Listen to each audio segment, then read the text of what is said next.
ഇഷ്ടപ്പെടാനുള്ള ഒന്നാമത്തെ വഴി എന്തെന്നറിയോ?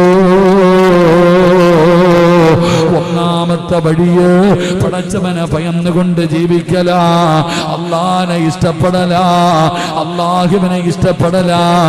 രണ്ട് വിശദീകരിക്കുന്നില്ല. ഒരാൾ അള്ളാഹു ഇഷ്ടപ്പെടണമെങ്കിൽ രണ്ടാമത്തെ വഴി എന്തെന്നറിയോ?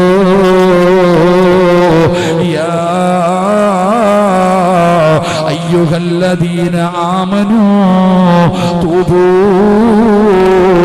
ഇലല്ലാഹി തൗബതൻ നസൂഹാ അസാ റബ്ബുകും അയ്യുകഫിറ അൻകും സയ്യിആതികും. അല്ലാഹുവിന്റെ പരിശുദ്ധമായ ഖുർആൻ ഇവിടെന്ന് പറയുകയാണ്, ഒരാൾ അല്ലാഹു ഇഷ്ടപ്പെടണമെങ്കിൽ രണ്ടാമത്തെ വഴി എന്തെന്നറിയോ? അവന്റെ ജീവിതത്തിൽ അറിഞ്ഞും അറിയാതെയും ഒറ്റയ്ക്കമ കൂട്ടായി രഹസ്യമായി പരസ്യമായി ഞാനും നിങ്ങളും ചെയ്തു വെച്ച പാപമുണ്ടല്ലോ, ആ പാപങ്ങൾ മുഴുവൻ ലോകത്തിന്റെ അധിപനായ പടച്ചറപ്പിനോട് ഏതെങ്കിലും ഒരു മനുഷ്യനെ ഏറ്റു പറഞ്ഞ, ഏതെങ്കിലും ഒരു മനുഷ്യനെ തൗബ ചെയ്ത അവനെ അല്ലാഹു ഇഷ്ടപ്പെടുമെന്ന് വിശുദ്ധ ഖുർആൻ.